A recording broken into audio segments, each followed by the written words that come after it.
Mungu ni mwaminifu na mimi ndiye mhubiri wako leo. Sio Julius. Mimi ndiye mhubiri wako. Sema amen. Na sio nani, sio Stella, mimi ndiye mhubiri wako.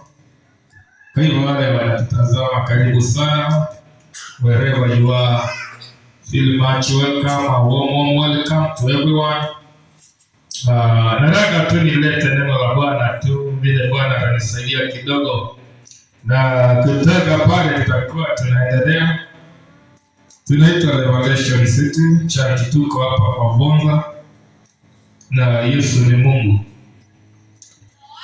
God is about to change your story. Kwamba Bwana ako karibu kugeuza ama kubadilisha historia yako. Historia hii ni ukewa kwa Kikamba. Wale wa Kamba ukewa. Kuna masaa inafikanga inahitaji Mungu katika maisha yako akabadilishe kila kitu. Kuna ripoti ninasikia tu Mungu akibadilisha katika maisha ya mtu. Kuna ripoti zimekuja kwa maisha yako, sijui zinasema aje. Sijui watu wamekuandikia namna gani, maana imekuwa wakati mingi nikiongelea mchanga. Na ninaongelesha mchanga maana andiko liliandikwa katika Yeremia pale anasema, oh Abi, hear the word of the Lord. Pale Yeremia 22:29 anasemanga, nisikize neno la Bwana, maana habari zako, habari za mtu huyo ziliandikwa alipokuwa anazaliwa.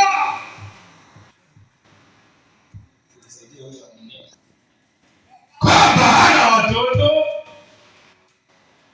Kuna ripoti magonjwa mwaka 6 baba kashikasalia. Nani yako hapo?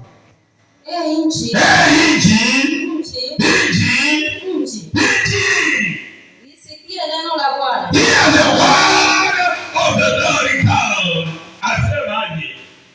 Bwana asema hivi. Anasema namna gani? Andikeni habari za Leo nikakaa kwa kando na ninakwambia unapata kuna ripoti zilizoandikwa katika maisha yako. Anasema andikeni habari za mtu huyu. Kwamba hana watoto. Kwamba mtu huyu hatafanikiwa siku zake zote. Huyu mtu hatawahi faulu, hatawahi fanikiwa katika siku zake zote za maisha yake. Unapata kuliandikwa katika mchana. Wengine ni warodi wa kutoka kijiji, waliandika kule walikoandika. Hatuna uwezo wa kubadilisha zile ripoti. Sema Bwana Yesu, badilisha ripoti yangu.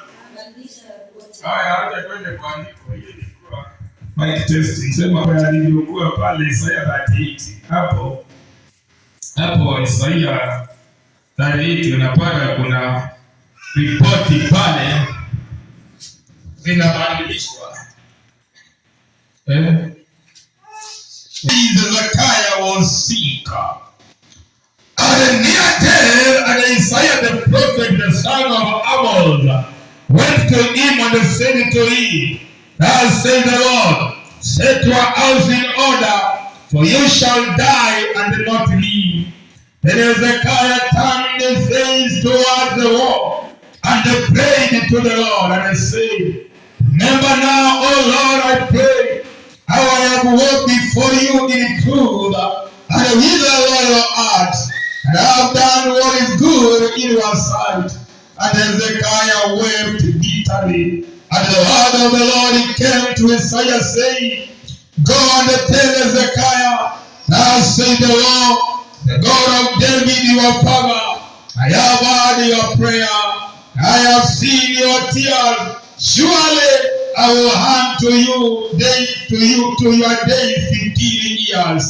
I will deliver you and this city from the hand. My people, it takes your pain, number one. Number two, mistakes or other times, and it turns into a beautiful testimony of hope. Somebody say amen. He acts like a kind author who takes a messy, broken draft of your life and then he writes into something full of purpose. God wants to heal your wounded heart and give you a new narrative. Baba anasemaga namna gani? When the time is right. Isaiah 60:22. Kuna maswala anapewa gakago wakasema to do what? Inasemaje? Isaiah hapo 60:22.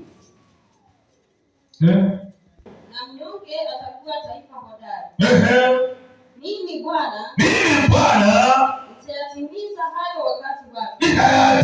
hayo wakati wake. Na wakati mwingine unapata ninaongeleana sivyo na Isaiah 43:7 anasema namna gani tukirudi kwa Zakaria 43:7 of Isaiah. Aliyeitwa kwa jina langu. Kila mmoja aliyeitwa kwa jina langu niliyemuumba kwa ajili ya utukufu wangu. Mimi niliyemuumba. Naam. Mimi nimekufanya. Rudi pale Hezekia anasema nini 38. Tuone ripoti zile zinaletwa. Pia aliugua na akawa aliwakwenda makasi salani, akawa anakufa. Na Isaya nabii mwana wa nani? Mwana wa Amozi. Akaenda kwa mfalme. Akamwambia, unajua namba wao nataka uelewe hapa, prophet can be sent to anybody, anyone, any place, anywhere, anytime. Isaya anatumwa kwa Hezekia na jamaa aliyekuwa anaishi kwa Ekuru, anaambiwa nikatutuma kwake, nenda mpaka Karoma Kazaina ukamwambie namna gani maana utakufa. Yaani ripoti ile Isaya anaambiwa aende kwa Hezekia, anaambiwa ende ukamwambie atengeneze hiyo kakando magaria, maana anakwenda kukufa. Anaambiwa utakapofika usikawie. Haya ni kama yale mafuta ninaongeleanga yalikuwa ya jeu, na pia niambiwa utamtilia na uondoke mbio, utamtilia na usikawie, maana ni mafuta hatari. Naye mtumishi wa Mungu Isaya nabii anaambiwa utaenda kwa mfalme Hezekia, nenda ukamupelekea ripoti, ukamwambia kukufanze kuandaa mambo yake. Sijui ni ripoti gani watoto wangu wamesikia, pengine imekupiga, pengine imeleta katika maisha yako. Mimi nimekuja kuongelelea ripoti, pengine ni medical report ya hospitali, pengine ni ripoti watu wamekushtaki, pengine ni ripoti watu wamekwambia utaishi, wengine wamekwambia acha nitaona mahali utafika, acha tumekimbizana na wewe. Hiyo ni ripoti imeletwa, lakini kama baba yako na nabii wako nimekuja na ripoti ingine ya Victoria, inaweza nikakwambia Bwana atabadilisha ripoti. Vile ripoti wanavunjia kwako, vile wametumana kwako, maana ninajua kuna ripoti wametumana kwako, na pia nakujanga na ripoti majira yale yanayostahili. Ripoti vile nimekuja nazo ili ripoti za kubadilisha mambo. Waliandika kalenda yako, wakakwambia masaa ya kufa yamefika, wakakwambia masaa ya kuondoka yamefika, na pia wamekuja kubadilisha kalenda. Wale wako na kalenda wameandika, watakupiga na magonjwa kwako, watakupiga na mahangaiko na mateso. Nimekuja na kama nabii nilete ripoti tofauti. Nabii kazi yake ni kuleta ripoti ingine, maana kuna ripoti iliyoandikwa. Hiyo tukianzisha nimekupeleka Jeremia, nikakwambia huu mchanga uko na habari zako, uko na dokumenti zako, aliye na dokumenti zako, aliye na ripoti zako, aliye na watoto wako. Ninasema leo mambo inabadilika, ninasema historia inabadilika. Ripoti inabadilika. Am I talking to somebody? Simama useme apostle inatoki.